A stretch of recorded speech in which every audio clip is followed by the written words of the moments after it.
ಶ್ರೀಮಂತು, ಮಾತಾಡ್ಬೇಡಿ. ಒಂದೊಂದು ಮಾತಾಡೋದಕ್ಕೂ ಲಾಯಕ್ಕಿಲ್ಲ ನೀವು. ನಾನು ಯಾವ ಸ್ಥಿತಿಲಿದ್ದೀನಿ, ಎಷ್ಟು ಕಷ್ಟಪಡ್ತೀನಿ ಅಂತ ಗೊತ್ತಿತ್ತು ತಾನೇ. ಈಗ ಖುಷಿನಾ? ಈಗ ಹಾಲು ಕುಡ್ದಷ್ಟು ಸಂತೋಷ ಆಗಿರ್ಬೇಕಲ್ಲ.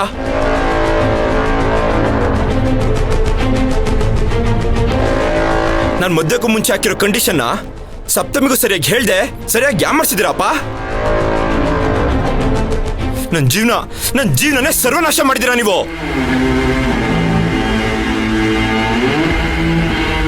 ಶ್ರೀಮಂತು, ಯಾವುದೇ ಅಪ್ಪ ಆದ್ರೂ ತನ್ನ ಮಕ್ಕಳ ಭವಿಷ್ಯನ ಹಾಳು ಮಾಡೋದಕ್ಕೆ ನೋಡ್ತಾನೇನೋ.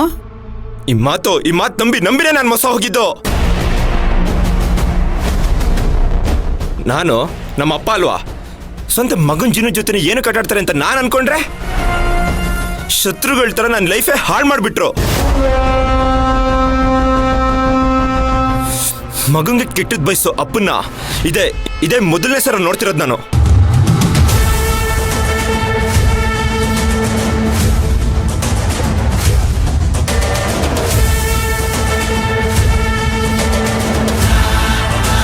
ನಮ್ಮಮ್ಮ ಇದ್ದಿದ್ರೆ ಈ ಥರ ನಡ್ಕೋತಿದ್ರಾ? ಸ್ವಂತ ಮಗನ ಜೀವನನೇ ಹಾಳಾಗೋಗಿ ಅನ್ನೋ ಸ್ವಾರ್ಥಿ ಥರ ಯೋಚನೆ ಮಾಡ್ತಿದ್ರಾ ಹೇಳಿ?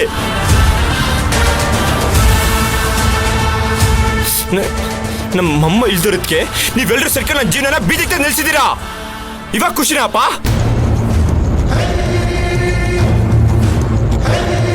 ಶ್ರೀಮಂತು, ಹಾಗೆಲ್ಲ ಮಾತಾಡ್ಬೇಡ್ವೋ. ಈ ತರ ಮೊಸಳೆ ಕಣ್ಣೀರೆಲ್ಲ ಹಾಕದ್ ನಿಲ್ಸು ಅಜಯ್. ನನಗೂ ಈ ನಾಟಕ ಎಲ್ಲ ನೋಡಿ ಸಾಕಾಗೋಗಿದೆ. ಅಪ್ಪ, ನಾನು ಮುಂಚೆನೇ ಹೇಳ್ದಾಗೆ ನೀವ್ ಮಾಡಿರೋ ತಪ್ಪನ್ನ ನೀವೇ ಸರಿ ಮಾಡ್ಬೇಕು. ನಾನು ಫ್ಲಾಟ್ಗೆ ಹೋಗಿ ಪೂಜೆ ಮಾಡಿ ಹಾಲುಗಿಸಿ ಬರೋ ಅಷ್ಟರಲ್ಲಿ ಸಪ್ತಮಿನ ಬೇರೆ ಮನೆ ಮಾಡ್ಕೊಂಡು ಹೋಗೋದಿಕ್ಕೆ ಒಪ್ಪಿಸ್ಲೇಬೇಕು. ಇಲ್ಲಾಂದ್ರೆ ಈ ಮನೇಲಿ ಏನಾಗುತ್ತೋ ನನಗೆ ಗೊತ್ತಿಲ್ಲ.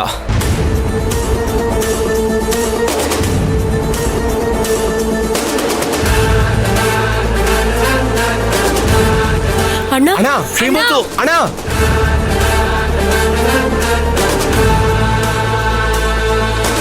ಅಪ್ಪ, ಅಣ್ಣಂಗೆ ಯಾಕಪ್ಪ ಈ ತರ ಕೆಟ್ಟ ಬುದ್ಧಿ ಬಂತು? ಅಲ್ಲ, ಎಲ್ರೂ ಒಟ್ಟಿಗೆ ಇರೋಣ ಅನ್ನೋದ್ಬಿಟ್ಟು ಬೇರೆ ಮನೆ ಮಾಡ್ಕೊಂಡು ಹೋಗ್ತೀನಿ ಅಂತ ಹೇಳ್ತಿದ್ದಾನಲ್ಲ. ಸಮರ್ಥ, ನೀನ್ ಸ್ವಲ್ಪ ಹೊತ್ತು ಮಾತಾಡಿದ್ರೆ ಸುಮ್ಮನೆ ಇರ್ತೀಯಾ? ಸಪ್ತಮಿ,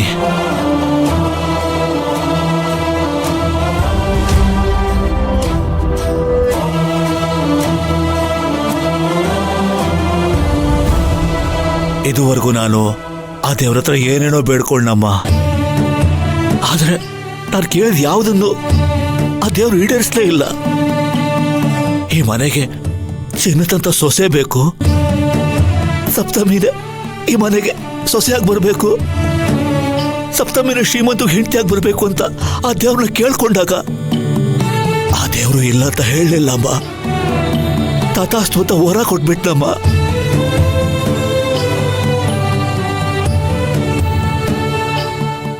ನೀನೀಗ ಈ ಮನೆಗೆ ಸೊಸೆಯಾಗಿ ಬಂದಿದೀಯಾ. ನಾನು ನಿನ್ನ ಹತ್ರ ಏನೋ ಒಂದು ಕೇಳ್ತೀನಿ, ನೀನು ಇಲ್ಲ ಅಂತ ಮಾತ್ರ ಹೇಳ್ಬಿಡಮ್ಮ. ಮಾವ, ಯಾಕೆ ಈ ತರ ಮಾತಾಡ್ತಿದ್ದೀರಾ? ದಯವಿಟ್ಟು ಈ ವಿಷಯ ಮಾತ್ರ ಆಗಲ್ಲ ಅಂತ ಹೇಳ್ಬಿಡಮ್ಮ. ಬೇಕಿದ್ರೆ ನಿನ್ನ ಕೈ ಮುಗಿತೀನಮ್ಮ.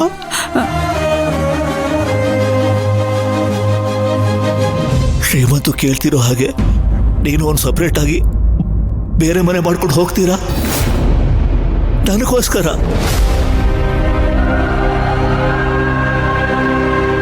ಮಾವ, ನೀವ ಈ ತರ ಮಾತಾಡ್ತಿರೋದು? ಹೌದಮ್ಮ. ಹೆತ್ತೋರು ಯಾವಾಗಲೂ ಬಯಸೋದು ಅವ್ರ ಮಕ್ಕಳು ಸಂತೋಷವಾಗಿರ್ಲಿ ಅಂತ. ಮಕ್ಕಳಿಗೆ ಮದುವೆ ಮಾಡೋದು ಅವ್ರ ಮುಂದೆ ಜೀವನದಲ್ಲಿ ಸುಖವಾಗಿರ್ಲಿ, ಮುಂದೆ ಜೀವನದಲ್ಲಿ ನೆಮ್ಮದಿಯಾಗಿರ್ಲಿ ಅಂತ. ಅದನ್ನ ಬಿಟ್ಟು ಮಕ್ಕಳ ಜೀವನನ ಸರ್ವನಾಶ ಮಾಡೋಕಲ್ಲಮ್ಮ. ನೀನು ಶ್ರೀಮಂತು ಯಾವುದೇ ತೊಂದರೆ ಇಲ್ಲದೆ ನೆಮ್ಮದಿಯಾಗಿ ಬದುಕಬೇಕು ಅನ್ನೋದೇ ನನ್ನ ಆಸೆ. ನಿಮ್ಮ ಆಸೆಗೆ ನಾನು ಅಡ್ಡಿ ಬರ್ತೀನ? ಹೇಳಮ್ಮ. ಏನಮ್ಮ, ದಯವಿಟ್ಟು ನಿನ್ನ ಕೈ ಮುಗಿತೀನಿ. ಶ್ರೀಮಂತು ಮನೆಗೆ ಬಂದಾಗ ಬೇರೆ ಮನೆ ಮಾಡ್ಕೊಂಡು ಹೋಗೋಕೆ ನೀನು ಒಪ್ಪಿಗೆ ಅಂತ ಹೇಳ್ಬಿಡಮ್ಮ. ಸಪ್ತಮಿ, ಶ್ರೀಮಂತು ಕೋಪ ಮಾಡ್ಕೊಳ್ತಾನೆ. ನಮ್ಮನ್ನೆಲ್ಲ ಬಿಟ್ಟು ದೂರ ಇರ್ತಾನೆ ಅಂತ ಬೇಜಾರು ಮಾಡ್ಕೋಬೇಡ. ಅವನಿ ಮನೆಗೆ ಅಂತ ಸಾಕಷ್ಟು ಕಷ್ಟಪಟ್ಟಿದ್ದಾನೆ. ಕಷ್ಟಪಟ್ಟ ಮೇಲೆ ಸುಖವಾಗಿರ್ಬೇಕಲ್ವಾ? ಅವನು ಮದುವೆ ಆದಮೇಲೆ ಬೇರೆ ಮನೆಗೆ ಹೋಗ್ತೀನಿ ಅಂತ ಹೇಳೋದ್ರಲ್ಲಿ ಅರ್ಥ ಇದೆಯಮ್ಮ. ಅವನ ನಿರ್ಧಾರಕ್ಕೆ ನಾವು ಅಡ್ಡಿ ಬರಲ್ಲ. ಇನ್ಮೇಲಾದ್ರೂ ಅವನು ಖುಷಿಯಾಗಿರ್ಲಿ. ಬೇರೆ ಮನೆ ಮಾಡ್ಕೊಂಡು ಹೋಗೋದೇ ಅವನಿಗೆ ನೆಮ್ಮದಿ ಅನ್ಸಿದ್ರೆ ಆ ನೆಮ್ಮದಿನ ನಾವು ಕೊಡ್ತೀವಿ. ನೀನು ಶ್ರೀಮಂತು ಬೇರೆ ಮನೆ ಮಾಡ್ಕೊಂಡು ಹೋಗ್ರಮ್ಮ.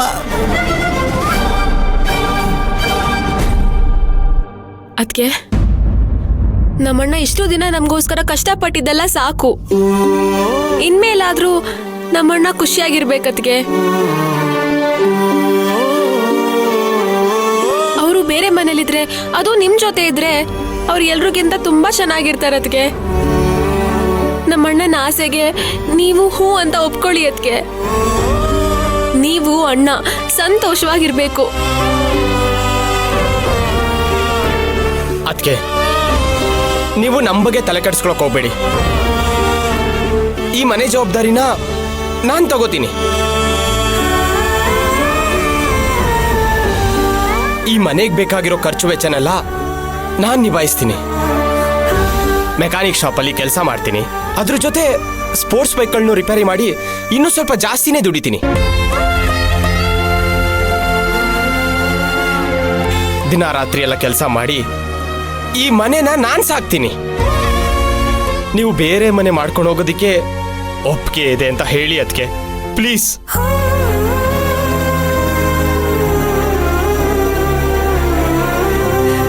ನೀವೆಲ್ಲರೂ ನಮ್ಮ ಖುಷಿಗೆ ಬೇರೆ ಮನೆ ಮಾಡ್ಕೊಂಡು ಹೋಗಿ ಅಂತ ಹೇಳ್ತಿದ್ದೀರಾ.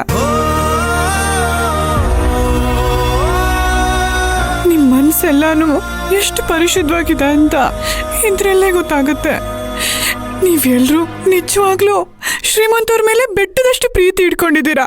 ಆದ್ರೆ ಈ ವಿಷಯ ಅವ್ರಿಗೆ ಎಲ್ಲ ಅರ್ಥ ಆಗುತ್ತೆ. ನೀವೆಲ್ಲರೂ ಹೇಳೋದು ನನಗೆ ಅರ್ಥ ಆಗುತ್ತೆ. ಆದ್ರೆ ನಾನು ಮಾತ್ರ ಬೇರೆ ಮನೆ ಮಾಡ್ಕೊಂಡು ಹೋಗೋಕೆ ಒಪ್ಕೊಳ್ಳೋದಿಲ್ಲ.